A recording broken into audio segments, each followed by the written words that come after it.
How's it going, Flock? How's it going, Flock? I saw Birdman and it's shy in here. Gonna be doing something a little differently today. Hold on, let me get my thing set up here. Appreciate the people that liked the stream before it even started. Appreciate it, appreciate it. We got 2 likes. I'm pretty sure Dragon Claw hit me with one. He's always in here. In the pre-stream at least. Gonna be doing something a little differently today though. We're gonna be reading a book. I'm not a professional audiobook recorder. Hold on. No books, no ladies. Ladies like a well-read man, I'm not gonna lie. But yeah, we're gonna be reading a classic here. Might I add, a classic. A lot of y'all don't read these classics. Y'all just read, I don't know, whatever pops on Twitter. I'm not a professional audiobook recorder though. I'm not gonna be looking at the chat either a lot while I'm reading the book. Just to get that out of the way. When a chapter ends, maybe we can come together and discuss. I don't know. Something like that. But yeah, I appreciate it. If you're watching the VOD, I suggest you go on YouTube because I'm gonna like timestamp everything over there. I can't do that with Twitch. But I don't think there's anything else to really say. I don't have the alerts on, so if somebody does something, I'm just gonna have to wait till the end of the chapter to get to you. Saw this book in a library before. A classic, I'm telling you. Alright. Around the World in 80 Days by, I believe, a guy named Jules Verne. I got the... Yeah, Jules Verne. French guy. I think he made this in like 1820? 1872. No, it was 40 years off. So, let's hop in. Alright, I'm gonna turn the music off because we don't really need it. And yeah. Hopefully I put some of y'all to sleep. Hopefully you enjoy this. I don't know. This might be a bad idea. It could be a good idea. We're gonna get started here. I'm not a professional audiobook recorder. This is written in older English too, so I might mispronounce some words or go sorry. And repeat. We'll listen while I'm writing a report. Alright, don't get dragged away by the story though. This is a good story. I'm pretty sure I've read this one before. Couple of years back. We're gonna get into it. Chapter 1, in which Phileas Fogg and Passepartout accept each other, the one as master, the other as man. Mr. Phileas Fogg lived in 1872 at number 7 Savile Row, Burlington Gardens, the house in which Sheridan died in 1814. He was one of the most noticeable members of the Reform Club, though he seemed always to avoid attracting attention. An enigmatical personage, about whom little was known, except that he was a polished man of the world. People said that he resembled Byron, at least that his head was Byronic. But he was a bearded, tranquil Byron, who might live on 1,000 years without growing old. Certainly an Englishman. It was more doubtful whether Phileas Fogg was a Londoner. He was never seen on 'Change, nor at the bank, nor in the counting rooms of the city. No ships ever came into London docks of which he was the owner. He had no public employment. He had never been entered at any of the Inns of Court, either at the Temple or Lincoln's Inn or Gray's Inn, nor had his voice ever resounded in the Court of Chancery or in the Exchequer or the Queen's Bench or the Ecclesiastical Courts. He certainly was not a manufacturer, nor was he a merchant or a gentleman farmer. His name was strange to the scientific and learned societies, and he never was known to take part in the sage deliberations of the Royal Institution of the London Institution, the Artisans' Association, or the Institution of Arts and Sciences. He belonged, in fact, to none of the numerous societies which swarm in the English capital, from the harmonic to that of the entomologist, founded mainly for the purpose of abolishing pernicious insects. Phileas Fogg was a member of the Reform, and that was all. The way in which he got admission to the exclusive club was simple enough. He was recommended by the Barings, with whom he had an open credit. His checks were regularly paid at sight from his account current, which was always flush. Was Phileas Fogg rich? Undoubtedly. But those who knew him best could not imagine how he had made his fortune. Mr. Fogg was the last person to whom to apply for that information, or the information. He was not lavish, nor on the contrary, avaricious, for whenever he knew that money was needed for a noble, useful, or benevolent purpose, he supplied it quietly and sometimes anonymously. He was, in short, the least communicative of men. He talked very little, and seemed all the more mysterious for his taciturn manner. His daily habits were quite open to observation, but whatever he did was so exactly the same thing that he did or had always done before that the wits of the curious were fairly puzzled. Had he traveled? It was likely, for no one seemed to know the world more familiarly. There was no spot so secluded that he did not appear to have an intimate acquaintance with it. He often corrected, with a few clear words, the thousand conjectures advanced by members of the club as to lost and unheard of travelers, pointing out the true possibilities, the probabilities, and seeming as if gifted with a sort of second sight, so often did events justify his predictions. He must have traveled everywhere, at least in the spirit. It was at least certain that Phileas Fogg had not absented himself from London for many years. Those who were honored by a better acquaintance with him than the rest declared that nobody could pretend to have ever seen him anywhere else. His sole pastimes were reading the papers and playing whist.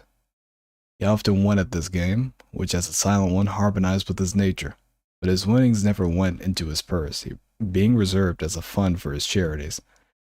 Mr. Fogg played not to win but for the sake of playing.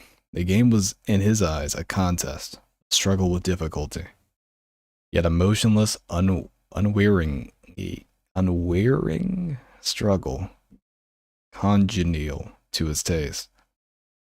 Phileas Fogg was not known to have either wife or children, which may happen to the most honest people, either relatives or near friends, which is certainly more unusual. He lived alone in his house in Savile Row, whither none penetrated. A domestic sufficed to serve him. He breakfasted and dined at the club, at hours mathematically fixed, in the same room, at the same table, never taking his meals with other members, much less bringing a guest with him, and went home exactly at midnight, only to retire at once to bed. He never used the cozy chambers which the Reform provides for its favored members. He passed 10 hours out, 24 in Savile Row, either in sleeping or making his toilet. When he chose to take a walk, it was with a regular step in the entrance hall with its mosaic flooring, or in the circular gallery with its dome supported by 20 red porphyry Ionic columns, and illuminated by blue painted windows. When he breakfasted or dined, all the resources of the club, its kitchens and pantries, its buttery and dairy, aided to crowd his table with their most succulent stores. It was served by the gravest waiters in dress coats and shoes with swan-skin soles, who proffered the viands in special porcelain, and on the finest linen, club decanters of a lost mold contained his sherry, his port, and his cinnamon-spiced claret, while his beverages were refreshingly cooled with ice, bought at great cost from the American lakes. If to live in this style is to be eccentric, it must be confessed that there is something good in eccentricity. The mansion in Savile Row, though not sumptuous, was exceedingly comfortable. The habits of its occupant were such as to demand but little from the sole domestic, but Phileas Fogg required him to be almost superhumanly prompt and regular. On this very 2nd of October, he had dismissed James Forster, because that luckless youth had brought him shaving water at 84 degrees Fahrenheit instead of 86, and he was awaiting his successor. It was due at the house between 11 and half past. Phileas Fogg was seated squarely in his armchair, his feet close together like those of a grenadier on parade, his hands resting on his knees, his body straight, his head erect.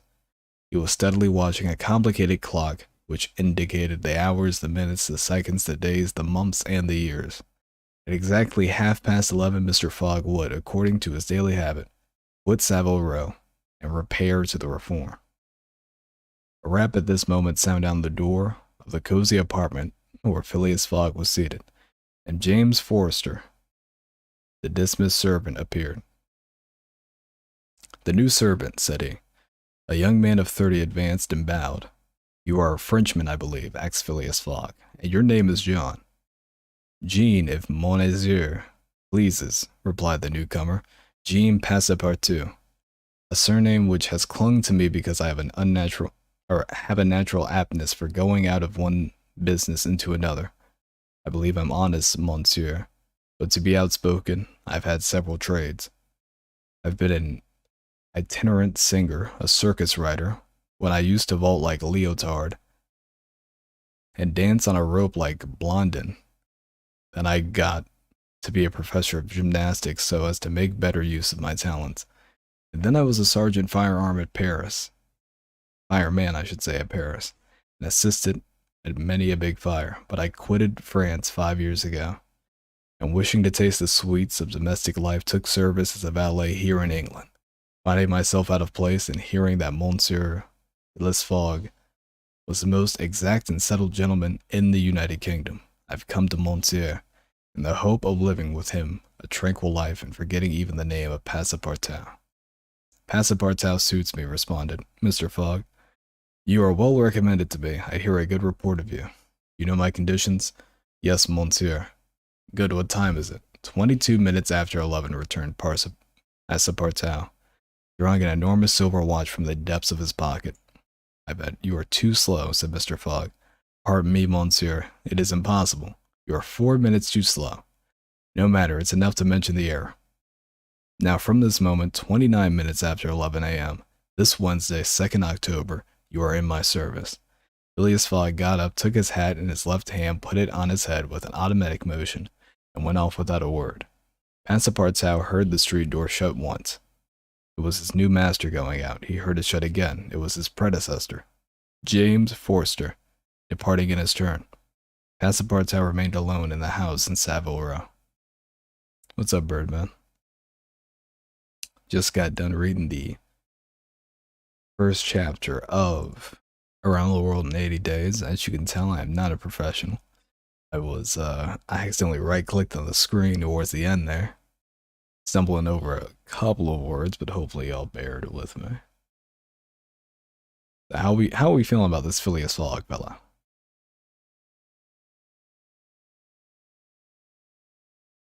To me, interesting character. I'm not gonna lie though, if I pulled up to the spot and I was like, my watch was just 4 minutes late, he's like, "Oh, you aren't my servant until this time," I'd be a little mad.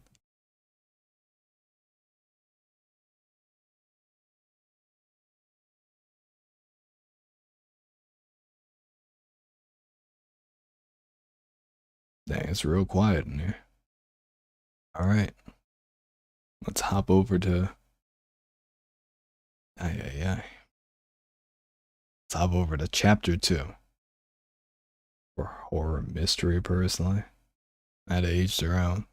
I was just thinking, I think everybody kinda likes adventure. Alright, let's hit chapter 2 though. Chapter 2, in which Passepartout was convinced that he has at last found his ideal. "Faith," muttered Passepartout, somewhat flurried, "I've seen people at Madame Toussaint's as lively as my new master. Madame Toussaint's people, let it be said, are of wax, and are much visited in London. Speech is all that is wanting to make them human." During his brief interview with Mr. Fogg, Passepartout had been carefully observing him. He appeared to be a man about 40 years of age, with fine, handsome features and a tall, well-shaped figure. His hair and whiskers were light, his forehead compact and unwrinkled, his face rather pale, his teeth magnificent.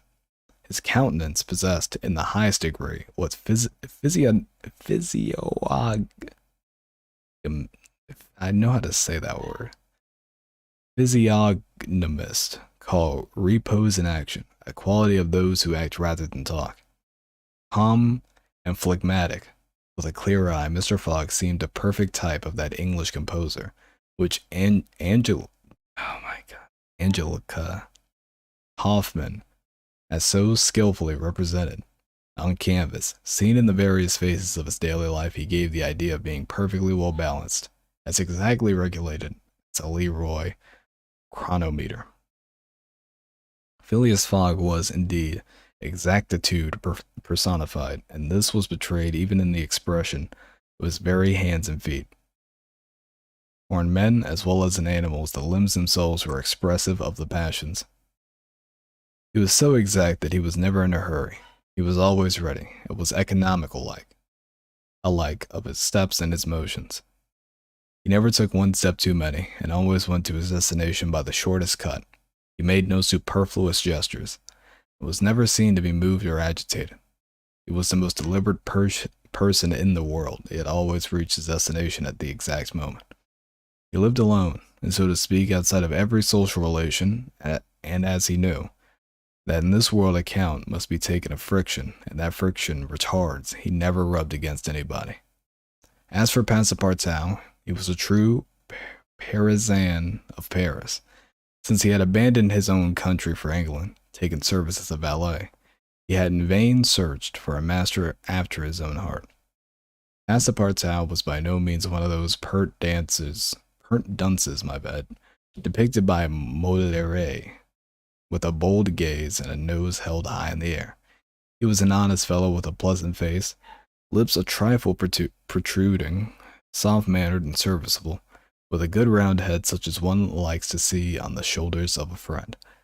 His eyes were blue, his complexion rubicund, his figure almost portly and well-built, his body muscular, and his physical powers fully developed by the exercises of his younger days. His brown hair was somewhat tumbled, for while the ancient sculptors are said to have known 18 methods of arranging Minerva's tresses, Passepartout was familiar with but one of dressing his own. 3 strokes of a large-toothed comb completed his toilet. It would be rash to predict how Passepartout's lively nature would agree with Mr. Fogg. It was impossible to tell whether the new servant would turn out as absolutely methodical as his master required. Experience alone could solve this question. Passepartout had been a sort of vagrant in his early years, and now yearned for repose, but so far he had failed to find it. Though he had already served in 10 English houses, but he could not take root in any of these. With chagrin, he found his master invariably whimsical and irregular, constantly running around the country or on the lookout for adventure.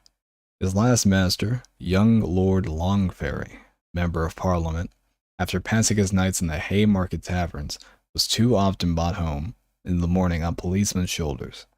Passepartout, desirous of respecting the gentleman whom he served, ventured a mild remonstrance on such conduct, which, being ill received, he took his leave. Hearing that Mr. Phileas Fogg was looking for a servant, and that his life was one of unbroken regularity, that he never traveled nor stayed from home overnight, he felt sure that this would be the place he was after. He presented himself and was accepted, as has been seen.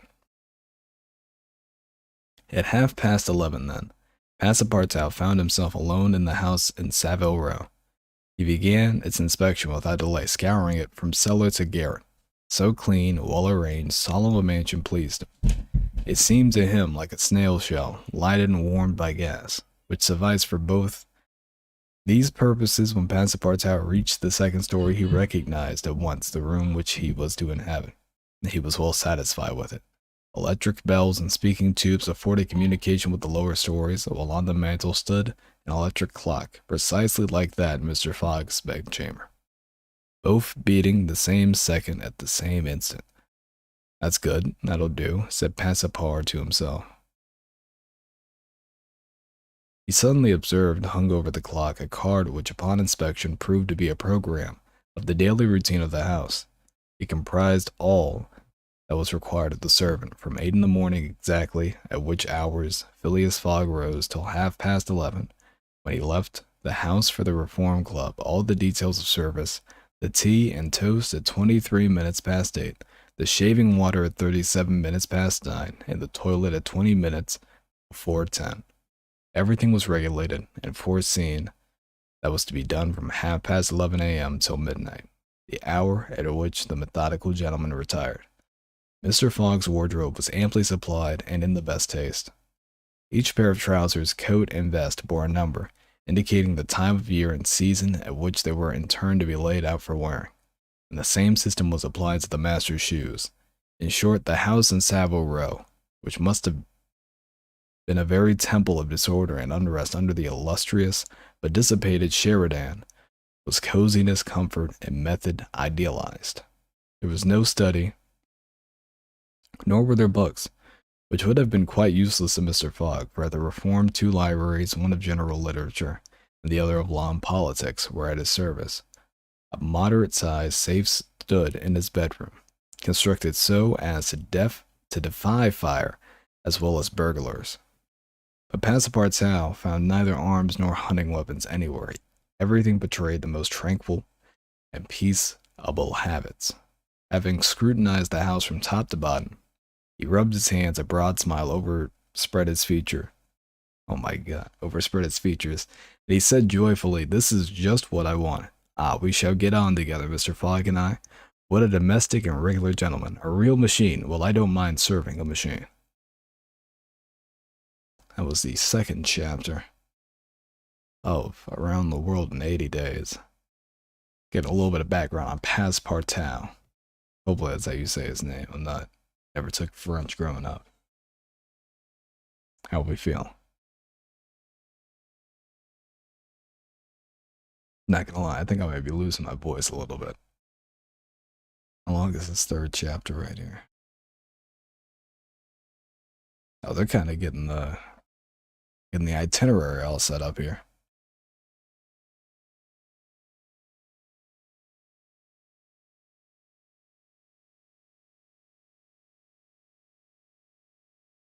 All right. Let's move on to chapter 3. And then I don't know, because I don't want to overexert my voice. I don't speak that much as it is.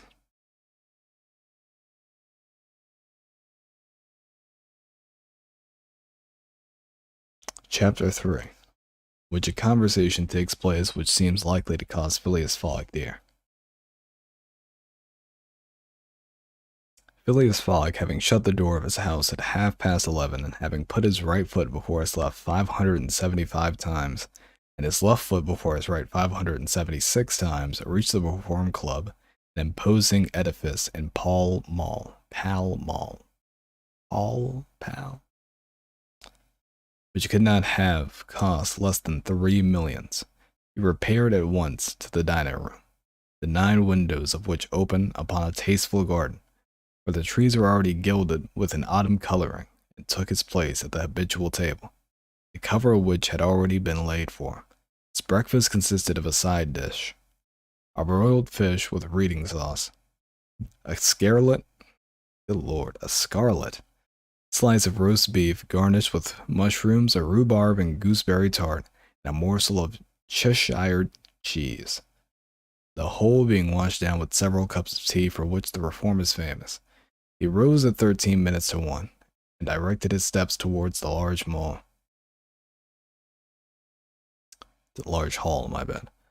a sumptuous apartment adorned with lavishly framed paintings.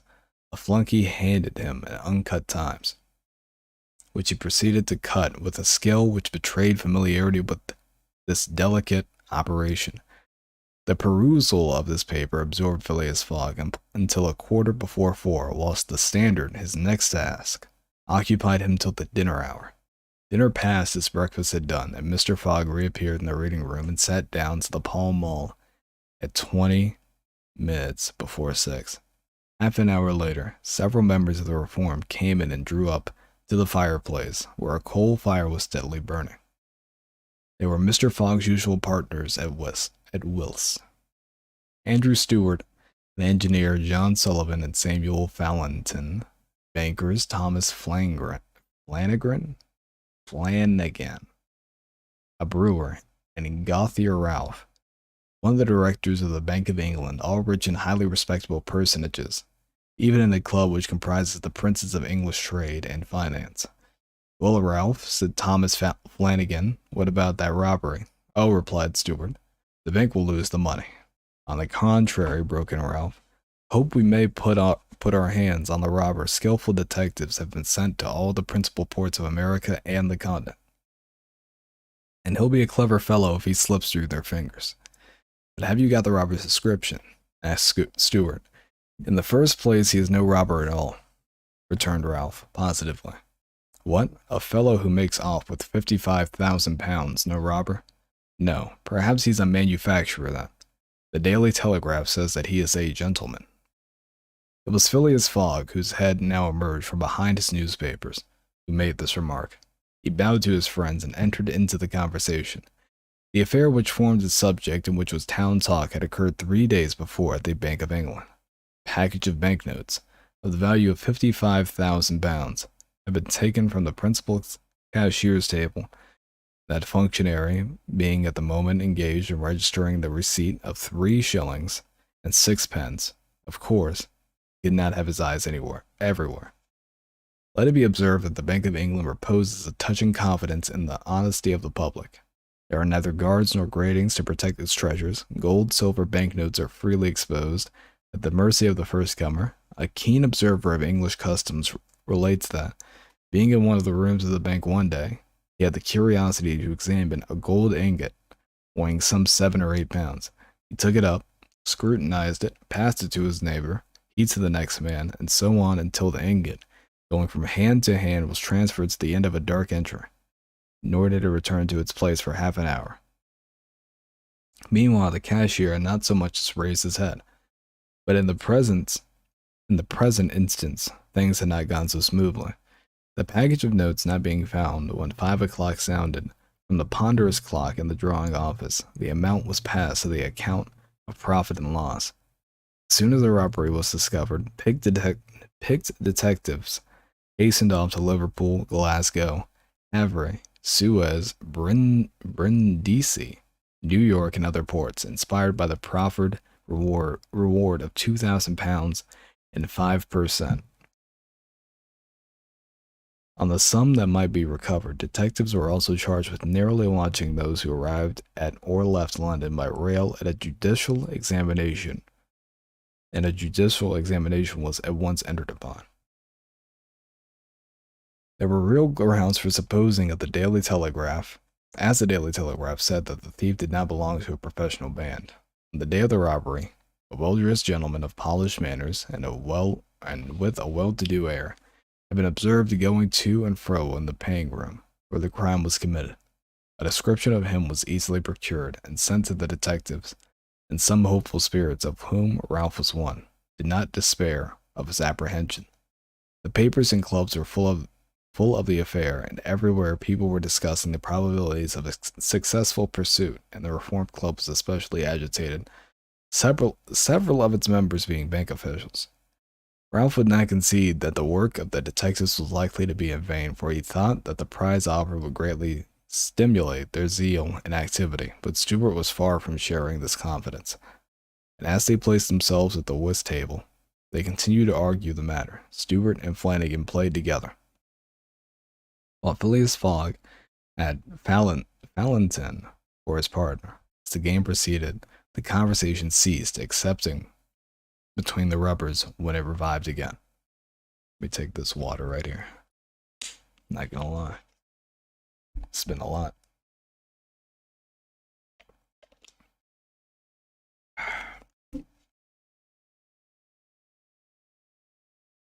I maintain, said Stewart, that the chances are in favor of the thief, who must be a shrewd fellow. Well, but where can he fly to? Asked Ralph. No country is safe for him. Pshaw. Where could he go then? Oh, I don't know that. The world is big enough. It was once said, Phileas Fogg, in a low tone. Cut, sir, he added, handing the cards to Thomas Flanagan. The discussion fell during the rubber, after which Stewart took up its thread. What do you mean by once? Has the word grown smaller? Certainly, returned Ralph. I agree with Mr. Fogg. The world has grown smaller since a man can now go around it 10 times more quickly than 100 years ago. And that is why the search for the thief will be more likely to to succeed, and also why the thief can get away more easily. Be so good as to play, Mr. Stewart, said Phileas Fogg. But the incredulous Stewart was not convinced, and when the hand was finished, said eagerly, "You have a strange way, Ralph, of proving that the world has grown smaller. So because you can go round it in 3 months. In 80 days, interrupted Phileas Fogg. That is true, gentlemen, added John Sullivan. Only 80 days now that the section between Rothal and Allahabad, the great Indian Peninsula Railway, has been opened. Here is the estimate made by the Daily Telegraph. From London to Suez via Mont Cenis and Brindisi by rail and steamboats, 7 days. From Suez to Bombay by steamer, 13 days. From Bombay to Calcutta by rail, 3 days. From Calcutta to Hong Kong by steamer, 13 days.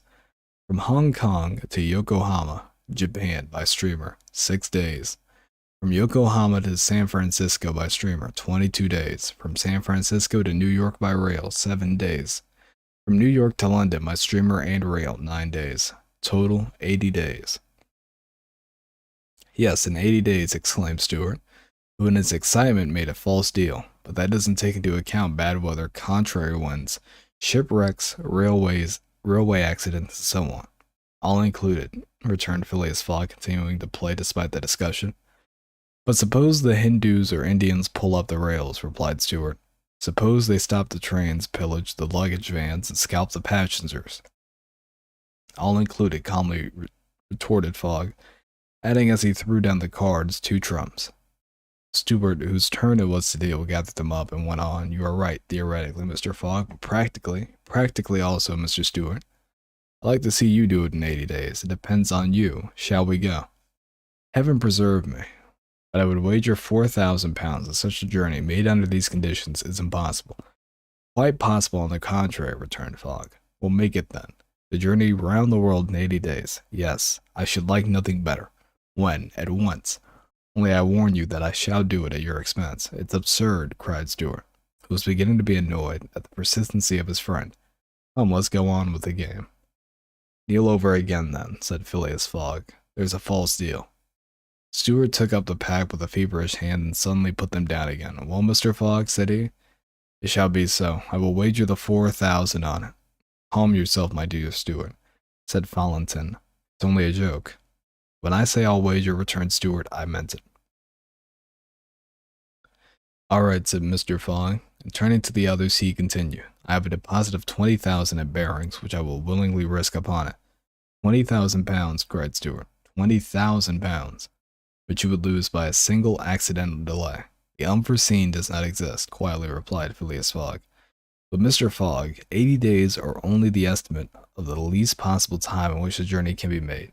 A well-used minimum suffices for everything. But in order not to succeed it, you must jump mathematically from the trains upon the streamers, and from the streamers upon the trains again. I will jump mathematically. You are joking. A true Englishman doesn't joke when he's talking about so serious a thing as a wager, replied Phileas Fogg solemnly. I will bet £20,000 against anyone who wishes that I will make the tour of the world in 80 days or less, in 1922 hours or 115,200 minutes. Do you accept? We accept, replied Messrs. Stewart, Fallentin, Sullivan, Flanagan, and Ralph, after consulting each other. Good, said Mr. Fogg. The train leaves for Dover at 9:15. I will take it. This very evening? Asked Stewart. This very evening, returned Phileas Fogg. He took out and consulted a pocket almanac, and added, As today is Wednesday the 2nd of October, I shall be due in London in this very room of the Reform Club on Saturday the 21st of December. At 9:15 p.m. or else the £20,000 I deposited in my name at Barings will belong to you, in fact and in right, gentlemen. Here is a check for the amount. A memorandum of the wager was at once drawn up and signed by the 6 parties, during which Phileas Fogg preserved his stoical composure. He certainly did not bet to win, and had only stocked the £20,000 half of his fortune, because he foresaw that he might have to expand the other half, carry out this difficult, not to say unattainable project. As for his antagonists, they seemed much agitated, not so much by the value of their stake, As because they had some scruples about betting under conditions so difficult to their friend. The clock struck 7, and the party offered to suspend the game so that Mr. Fogg might have his preparation for departure. I'm quite ready now, was the tranquil response. Diamonds are trumps. Be so good as to play, gentlemen. I'll be right back. Oh, hold on.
Just dead quiet with the break screen. Alright, hold on. I just gotta do something real quick. How are y'all liking the book readings? Let me take the civil water right now. My throat's killing me.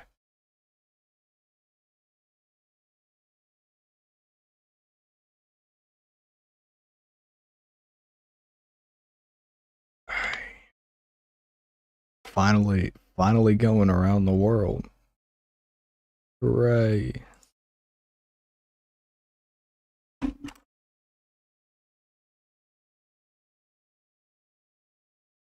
Yeah, just let me do this real quick.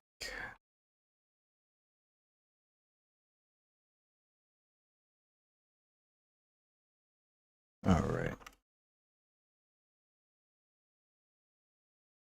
Oh, don't tell me it takes longer than it needs to take.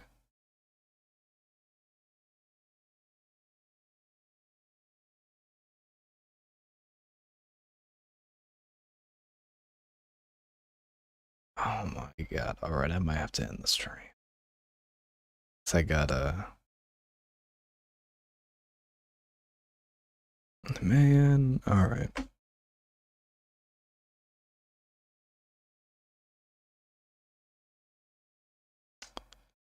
Yeah, I might have to end the stream. I gotta do some like government tax stuff. They just emailed me about it. And I gotta do it now. I can't wait on it, so